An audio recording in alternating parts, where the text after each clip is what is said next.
Hey everyone, welcome back for another deep dive. Today we're talking about money, but not the usual way, like stock tips or market analysis. We're going deeper, looking at the psychology, the mental game of money with this book, The Psychology of Money by Morgan Housel. It's a fascinating read. Right. Ever made a financial decision and thought, well, that was dumb later on? Yeah, we've all been there. That's what this book gets at, how our brains are kind of wired weird about money. It's less about being a financial genius, more about understanding your own behavior patterns, which Housel argues is the real key to success with finances. Yeah, remember that story about Ronald Reed? The janitor. Our janitor. Who amassed millions. Millions. Yeah. Died with $8 million. And everyone was like, how? He was a janitor, right? It's a great example of what Housel calls no one's crazy. It's the idea that everyone's financial decisions make sense. Not that they're always good decisions, but through the lens of their own experiences, it makes sense to them. Right, so that time I bought those, whatever they were. We won't judge. Exactly. Point is, everyone's got a money story. Upbringing, the economy they grew up in, even random events. It all shapes how we think about cash. Totally. Someone who lived through, say, the Depression versus someone who rode the dot-com boom, their gut feeling about risk, about holding on to money, it's going to be wildly different. It's true. Okay, so we're all a little bit shaped by our past, but then Housel drops this truth bomb, luck and risk. Two sides of the same coin. He uses Bill Gates as an example. Remember, Microsoft guy. Sure. Turns out, pure chance that his high school had access to top-tier computer systems back then, one of the only schools in the world at the time. And to drive home how powerful that kind of luck can be, Housel contrasts Gates with a friend, equally brilliant, Kent Evans was his name, tragically died young in a climbing accident. Gee, those stories always make you think, right? What if? What if, indeed. Makes you realize how much of life is outside our control. Doesn't diminish hard work, but it adds a dose of reality, right? Big time. Acknowledging both luck and risk, that's huge, I think. Okay, so you're working hard, you've had some lucky breaks, but then there's this constant pressure for more. I remember I used to valet park cars, drove some amazing vehicles, Ferraris, you name it. I bet. And I'd think, man, these people have it made. But you know what? They weren't always happy. Housel calls it the man in the car paradox. We think more stuff equals happiness, but it's rarely that simple. Right, it's often about seeking validation from others, which never really works out long-term, always chasing that next thing. Like John Bogle, founded Vanguard, incredibly successful investor. He always stressed the importance of enough. Contrast that with, say, Jesse Livermore. Oh, right. He made a killing during the 29 crash and then lost it all, right? Yeah, and sadly, might have taken his own life after those losses. Sobering reminder that more doesn't equal happy. Each of us has to define what enough means for ourselves. Totally. Okay, so maybe you're content, you know what enough looks like for you, but how do you get there? Compounding. Powerful force. Housel uses this analogy of the ice age, which I love.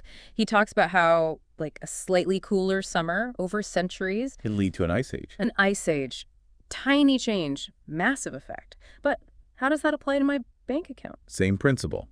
Small, consistent changes over time.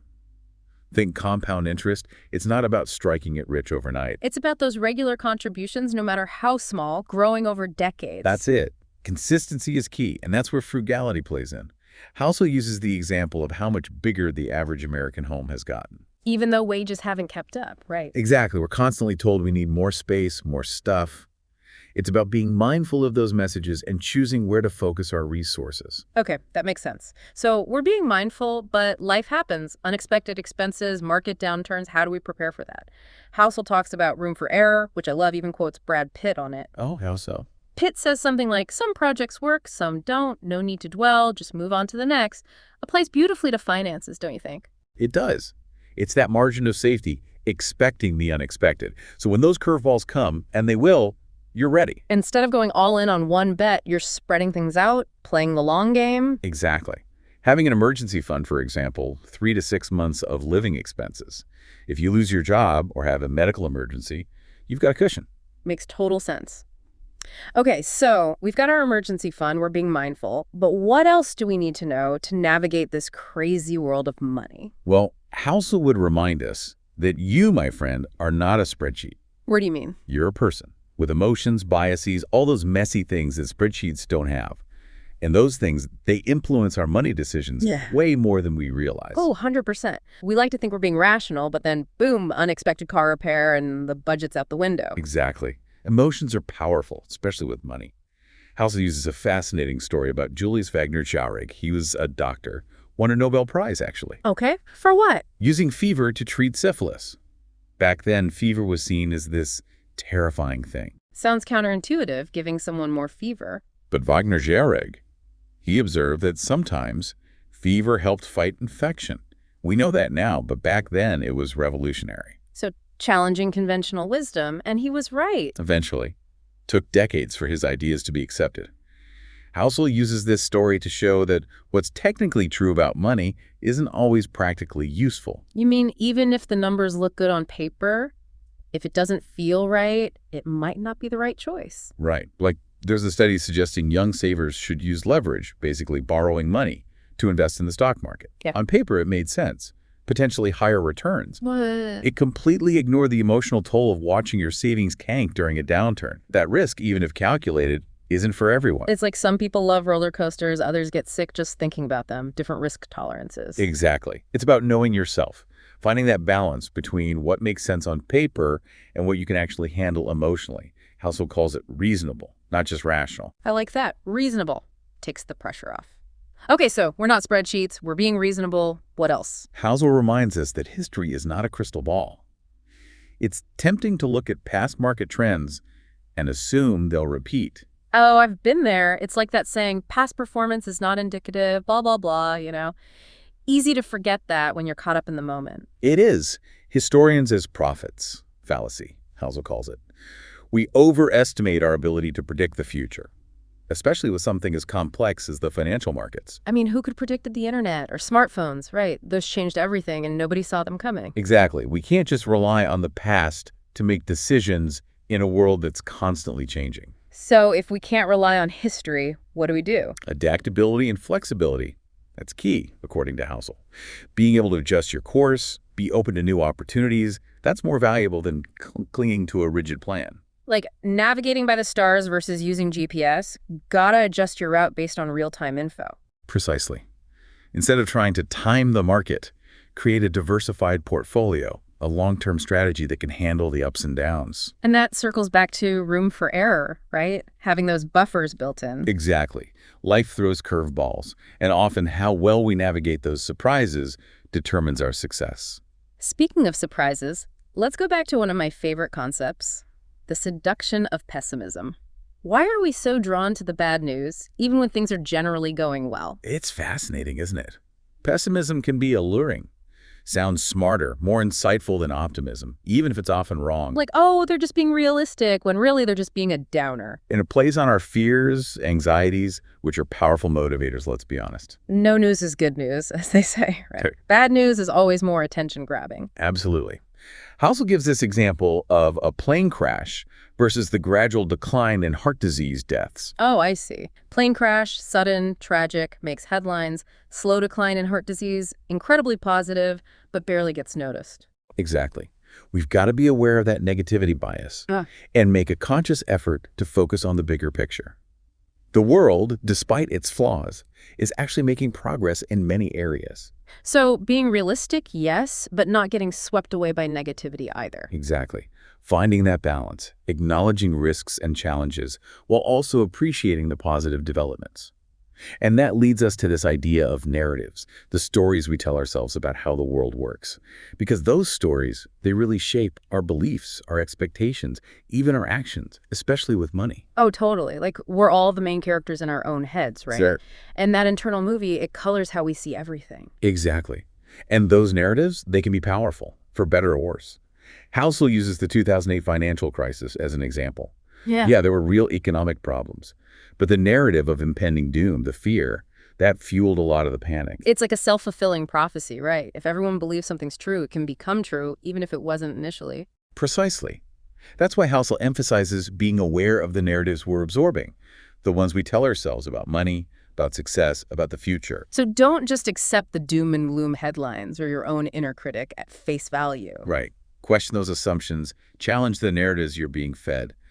Be open to seeing things from a different angle. Makes sense. Speaking of narratives, I love that part where Housel talks about the psychology of believing, like, anything. He uses the plague in 17th century London as an example. Oh, right. People were so desperate for a cure, they'd try anything. Even stuff we know now was totally ineffective or even harmful. It's like when we're really afraid or uncertain, we'll cling to any glimmer of hope, even if deep down. Even if it's too good to be true. Exactly. And Housel's point is, the same thing happens with money. Complex financial decisions. We're drawn to simple solutions, get-rich-quick schemes. Oh, tell me about it. Invest in this one weird stock. Yeah. Seen those ads. We all have. It's tempting because we want that easy button. But real financial success, the kind that lasts, it's about discipline, patience. Making smart choices for the long haul. Exactly. Okay, so how do we avoid those too good to be true traps? Housel says, embrace skepticism, think critically. Don't just take someone's word for it. Do your research. Ask the tough questions. Be wary of anyone promising easy answers or guaranteed returns. If it sounds too good to be true. It probably is. We've all heard that one. But it's easy to forget when you see those flashy headlines. Right, it's like, we want to believe in the magical unicorn instead of just a regular old whatever. Point is, being a discerning investor, that's key. Balancing that desire for a quick fix with a healthy dose of skepticism and common sense. So we've covered a lot of ground, from luck to pessimism, all these hidden forces that shape our relationship with money. Absolutely. And as we wrap up our deep dive into the psychology of money, it's important to remember understanding these psychological factors is just as crucial as the technical stuff when it comes to investing. Right. It's not just about crunching numbers. It's about knowing yourself, how your own mind works with money. Exactly. And perhaps the most important takeaway is this. There's no one-size-fits-all approach. What works for me might not work for you, and that's okay. Totally. Finding what works for you, your goals, your risk tolerance, that's key. Reminds me, we have to mention Ronald Reed again, the janitor who quietly built that fortune. Such a great example, right? Patience, discipline, living below his means, investing consistently for decades. He wasn't a Wall Street whiz, but he understood the long game. Slow and steady wins the race, right? He tuned out all the noise, focused on what mattered. Powerful reminder that sometimes the simplest approach is the most effective. It really is. And you know, before we go, I wanted to circle back to something you mentioned earlier about defining enough. Oh, yeah, such an important point. It's so easy to get caught up in wanting more, always comparing ourselves to others. Defining enough for yourself, that's huge. It is. And Housel asks this great question. If you woke up tomorrow and your investments had doubled, would your life really change all that much? Wow, that really makes you think. Would I quit my job, travel the world, or would I still be here doing this because I love it? It gets at the heart of things, doesn't it? If our lives wouldn't drastically change with a sudden windfall, maybe we're already more content than we realize. It's about appreciating what we have while still working towards our goals. Aligning our financial goals with our values, finding that balance. All said. So as we wrap up this deep dive into the psychology of money, remember, your financial journey is your own. There's no one right path as long as you're moving in a direction that feels right for you. Keep learning. Keep asking those tough questions. And remember, you're not alone on this journey. We're all in this together, and we want to hear from you. What were your aha moments from today's deep dive? What resonated with you from the psychology of money? Share your thoughts, your questions, even your financial facepalm moments. We've all had them. Until next time, happy investing, saving, or just living your best financial life.